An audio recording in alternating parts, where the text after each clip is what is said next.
Mama wa wabwino Malawi kwina kulikonse kumene muli. Dzina langa ndine Comrade Redson Munlo, mtsogoleri wa Mass Movement for Economic Revolution, komanso Secretary General wa Malawi First. Amayi ndi abambo, ndikumvera apa ka audio kena kake kakuyenda kuti ka Jonathan Phiri kaya. Ineyo dzina lo ndikulimva koyamba moyo mwanga, sinamvepo kuti kula Jonathan Phiri ndi activist.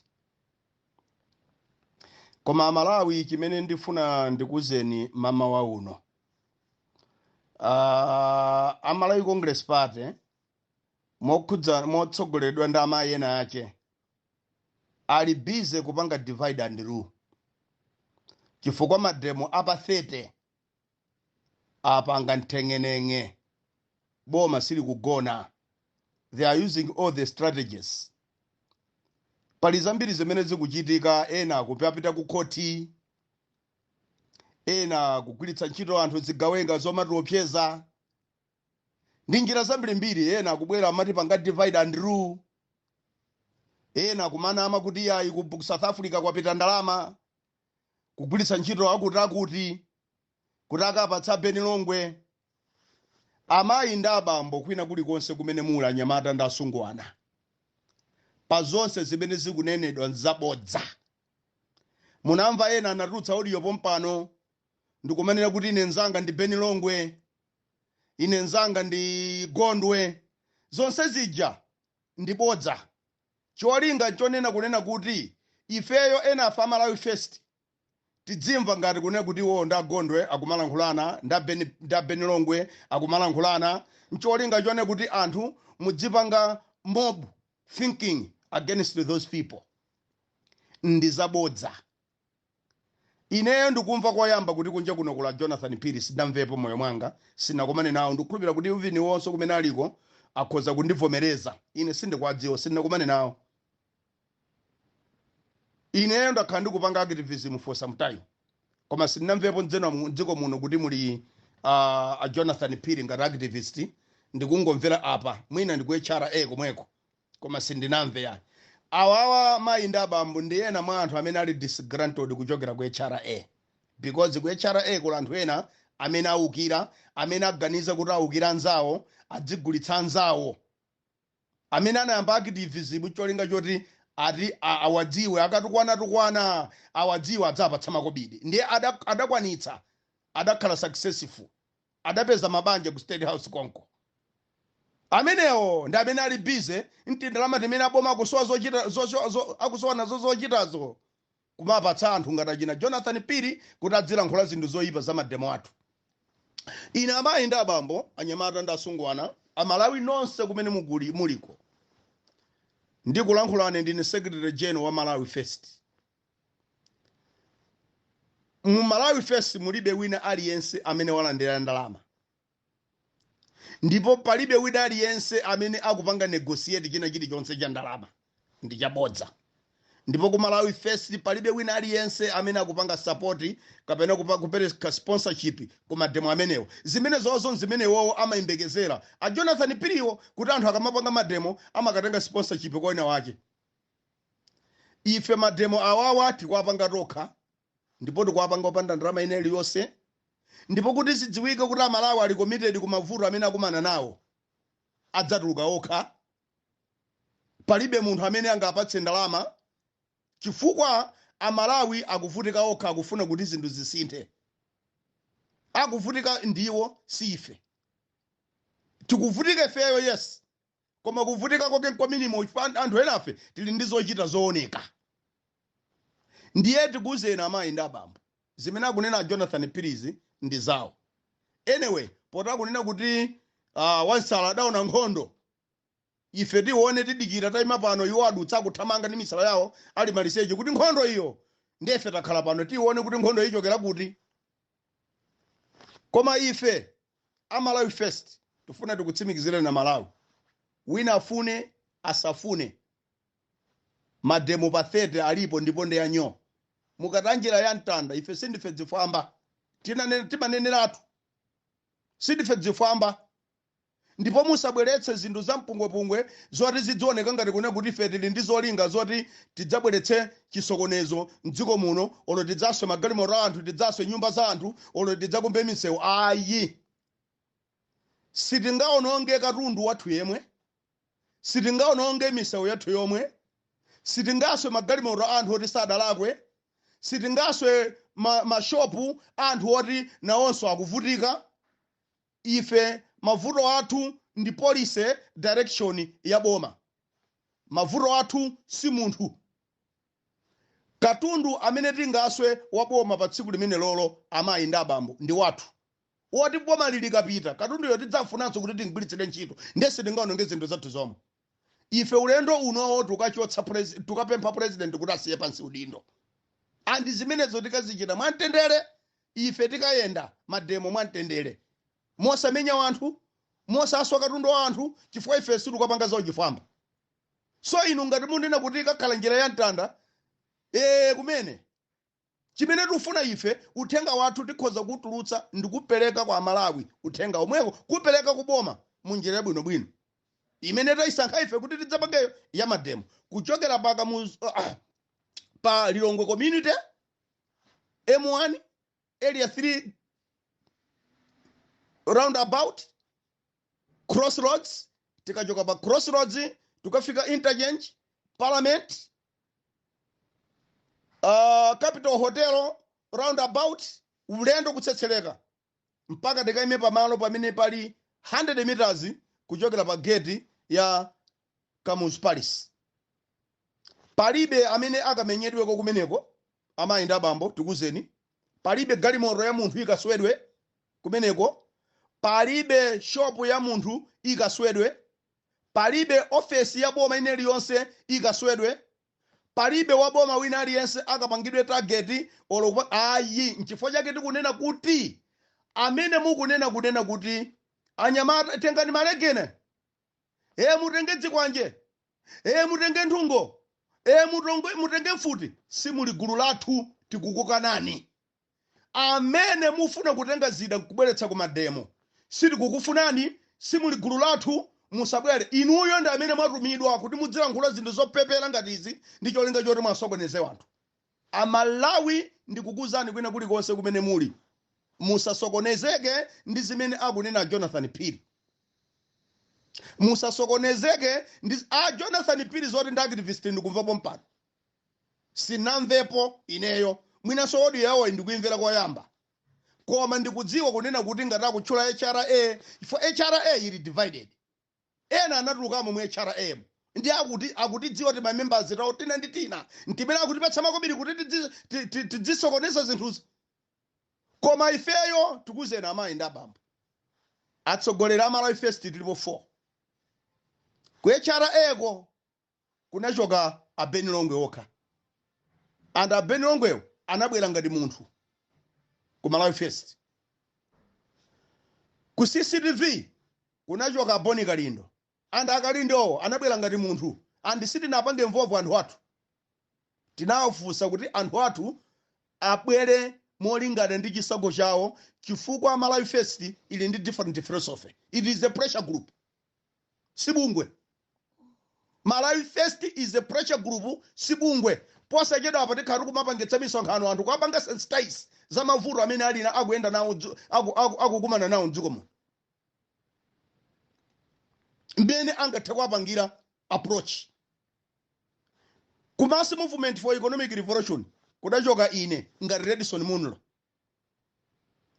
And my Mass Movement for Economic Revolution is not involved. Akafuna kubwera a Mass Movement abwera iwowo kuchita kupanga endorse. Malawi First and the Mass Movement, the two different legal entities. Zochitika zawo nzofanana, nzosiyana. Kuntokoto kunachoka a Richard Mphepo. Ndipo tinachita dala chifukwa sitinafune kuti tinyamula anasanganya, because tikudziwa kuti anthu ena adamatigulitsa. Koma iyi mademo awa palibe amene akuagulitsa mayenda abambo.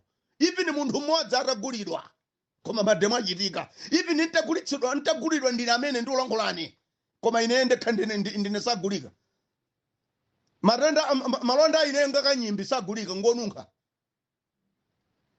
ndikuzire tu nine pali pamene ngandigule koma in case ndikungopereka chitsanzo kuti ine nsadziyeretse sikuti mademo angalepereke faja kuti amula agulidwa even ogula yangononga ndalama zache mademo a Malawi First even atatenga akalindo wina afune asafune mademo salepereka apitilira even atagula Beni Longwe mademo salepereka apitilira even atatenga Richard Mphepo mademo salepereka wati inu yaboma kumene muliko ngati mukononga ndalama kwapatsa anthu mugeze kuti mulepheretsa mademo aboma nyo mwagwanayo siziteka mademo awawa kusupportedwa ndi Malawi inu ake you don't know inuyo anthu amene akutipatsa support kuti mademo amene wawa achitika asalephereke you don't know kumene kwatu kumademo kumene kukakhala Malawi Congress Party abwera amene akutsekeredwa kuti asaka kumane president akubwera ati kumene AUDM akubwera ati kumene AUDF akubwera ati kumene kamura DPP akubwera ati kumene ajewa akubwera ati kumene atumbuka akubwera ati kumene angoni akubwera ati kumene alomwe akubwera ati kumene ayawo akubwera ati kumene asena akubwera ati kumene arambia akubwera ati kumene ndikuti likukumwe la Malawi akotakota muti kaya kuli ndani kaya atonga akubwera ati kumene likukumwe la Malawi likubwera mademo awawa sadapangikidwenso Malawi muno jambiri amene akubwera pa 30 ndi a Jonathan Phiri tindalama toka yakupatsani ka 2000 ka 2 million ka 500 ka sudukulubera kuti you are even worth all that man I'm mentioning wangu kupepeletsana ameneyo wakupatsani ka ndalama ayo nkuko kupagadi kujena nanga koma munthu kapange ndithu mungathe kuona amayi ndabamba akuyika nambala yawo pansipo koseko sokuti abama waone iye chifukwa cha odi amunipire ndalama ine munamvapo ndi kutchula kuti nambala yanga ndi ine ndimangolankhula thenga kwa Malawi palibe chifukwa chokumpatsa munthu nambala yanga siyo gulitsa nambala yanga siyo pangitsa auction kuyika nambala yake pamenepo nambala yanga ndi yakuti afuna kulaweko ndalama kumene amayi ndabambo munthu asakunamizeni mademo a Malawi First palibe amene akuwaletsa mademo a Malawi First palibe amene akulandira ndalama nkulepheretsa mademo akalandira iye alandira yekha koma ife mademo tipanga chimene mungadziwa chimenecho koma kumademo kwathu amene tikwadziwa ife Malawi First amene president wake ndi Kalindo vice president ndi Beni Longwe ine ndikulankhulani ndi secretary general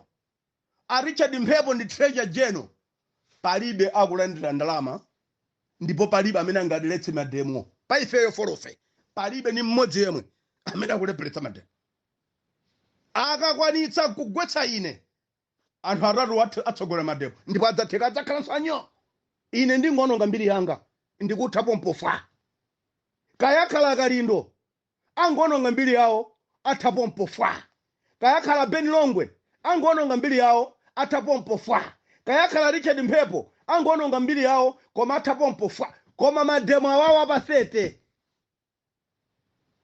ndi wina agwiritse kuligule mademo awo achitika palibe amene akuletsa ndipo panopo tili pa advanced stage amayenda baba daily tukhalira ma meeting usiku ndi usana tili pa advanced stage tikati advanced stage mvetsetsani advanced stage inuyo amayi inu mmakatenga ndalama ku state house inu nkumapepeletsani faso udabwitsatu onse amene akulankhula zopepera ndi amene munali nawo ku HRA ndi amene amabweretsa timajeni tima statement tawo topoira ndi amene anene nawo mwelche simungafiketu munthu wa mass movement because you are not connected to him or to her simungafiketu munthu wa CCTV yukudusiku kuti onse amene abweretsa mpungwepungwe amewa ndi amene anali nawo ku HRA amayiwo anthu ena atachoka kumene ku HRA ndi zimene akuwuzani kuti anamangidwa chanchani ena anapita ku America that's your own issue ndi amene anapita ku America koma Malawi First nchifukwa chake tabweretsa strategy ine ya Malawi First sitinabwere kumene kujonga ti mabungwe kuti kubwere mass movement CCTV HRA because ndinadziwa kuti tikatenga likuko limene lolo akatenga ena aichara ndikumakamba ngati zimene mupangenusi ndekuti already mademo aja mwambobwera mpungwepungwe tinapanga dala kuti mubwere 1 basi and abwere anthu ngati individuals that are convinced kuti akhoza kutsogolera mademo amenewa ndikupanga champion this fight until Malawi is saved. Ndiye Jonathan Phiri musavutike nazo ndife. Ife we know how to treat each other. Ife timanena ndithu kuti chironda munthu ukachegedwa nkumachibisa 2-3 days chimamba kuvunda chimanunkha.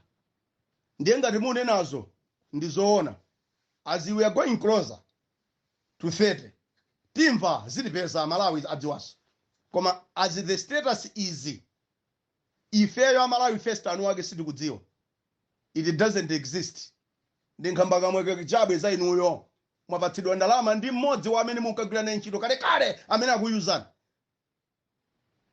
akugulitsani ntchito iye walandira ndalama zambirimbiri akugulitsa ngakhale thupi lake kumeneko inu kuba kupatsani mayenje kuti mudzera nkholambolera zanusi pepana Jonathan Phiri nchifukwa chake silidafuna kupanga ni mvovu kuti mukhalemo mademo athu ndipo tikupemphani kuti inu Jonathan Phiri musadzabwere inu musadzabwere mudzakhale ku nyumba ndaka zanu ndi ana anu amalawa amene akumva kuwawa kubwera pa 30 ku mademo inu musadzabwere sitikufuna Jonathan Phiri don't come. In fact ine ndikadzadziwa kuti Jonathan Phiri mwafikapo ndikudzapangidwa tipi ndidzauza anyamata adzakugwireni inu ya Jonathan Phiri ku mademo kwathu musabwere ndipo sitikufuna mudzakhale ndalama zanu zimene mukudyazo mudye ndalama zanu akupatsanizo kuti simungatisokoneza Jonathan Phiri mwachepa not Malawi First mwachepa kwambiri ndinu mwana mukuonekanso kuti even activism simadziwa ayi ndi gulu lijolongo dzipatsabi dzina basi na activist fajo azochita ndiye ino ku mademo musadzabwere tavomera sidukufunani musadzabwere don't come amalawi amene akumva kuwawa kuchokera ku police akubwera ku mademo amalawi amene akumva kuwawa kuchokera ku army akubwera ku mademo in civilians akubwera ku mademo amalawi amene akumva kuwawa kuchokera ku prison akubwera ku mademo amalawi amene akumva kuwawa kuchokera ku NIS akubwera ku amalawi amene akumva kuwawa kuchokera office of president and cabinet capital hill yonse ikubwera ku mademo masipo servants amalawi amene akumva kuwawa kuchokera mmakukamu sali pa ntchito a business akubwera ku mademo amalawi amene akumva kuwawa amene akugwira ntchito mmahotelo kaya mukuti mma private sector mmabanki akubwera ndipo pa 30 ntchito ineli yonse mdziko muno palibe amene adzapita ku ntchito aliyense idzatsekedwa palibe adzalimbe mtima kupita ku ntchito ndi holiday yodzipatsa imene iyi pa 30 August Malawi yense akukhamukira ku State House kukapempha president kuti asiye pansi udindo Malawi akuting'ina Malawi akuyabwa nde ino munthu mmodzi Jonathan Phiri wayu amalawa sakusokonezere ndi munthu ozochita Jonathan Phiri ine sindikwadziwa sinaone poso sikukhulupira kuti vini ide amandidziwa pa apart from mwina kumbuko ndimvera audio or whatever koma Jonathan Phiri apatsidwa mandalama ndikanzima ikena kake kamene anali nako kwechara eko kana kadzigulitsa iko kokha ndithu lomwe ndikamene kakwapatsa ndalama Jonathan Phiri kuladzera nkholambolera zawonse you have failed. Iyeyo atafuna apange register funa apanga approve kunena kuti ndalama zimene ampatsazo azigwira ntchito koma sizigwira ntchito mmene akwira Malawi even mutatulutsa mabiliyoni siziteka even mutatulutsa mabiliyoni mademo awawa mufune musafoni kalata pa 30 president akaira ndiya koma zoti mungalepheretsa mademo gwitsa ntchito anthu ngati achine Jonathan Phiri singatheke ku Malawi First kulibe amene apanga sonkhano nda ajeni ndaboma ku Malawi First kulibe apanga sonkhano nda MCP ndipo ife sitingapange sonkhano nda MCP because ngakhala MCP wo mademo akwafuna chifukwa nawo sakumva kuwawa ndi ayi musipi alibe nthawi yotanga tenge ndalama nkumapatsa munthu kuti mademo alephereke fana onse akumva kwawo mademo akwafuna ayi musipi amachita kulonjerera deile kuti push on guys, push on guys, push on guys, push on guys. Ayi musipiwo amene akumva kwawa amene anagwira ntchito ya ulere woti alibe mwayi ngakhale ndi access yokakumana ndi president. Only the few are the ones who are benefiting from Malawi Congress Party ndimene kukanda osati masewe. Kulibe ndi mmodzi yemwe ku MCP amene angaganize kune kuti atendelepheretsa mademo. Kulibe. Only the few. And even the few that cowards, they can't approach any of us. Akudziwa kuti we are lions. Instead, ngamene amarophezawo amalemba anthu aganyu ngati achina mwata agiribati adinesi akosimanso osimani akumalemba ntchito ngati amuhango akumalemba ntchito ngati amene kuti ndiponso anu akayi musipi anyamata achiro ena kuti ayi amene ndi ojiya anu akayi musipi sangapengeza uchitsiruso ndefe bwino mufune musafuna Jonathan Phiri iniyo name come 30 August ife tili pansewu ndipo kuligule zikomo kwambiri amayi ndi abambo anyamata ndi asungwana Amalawi nonse kumene muli zikomo.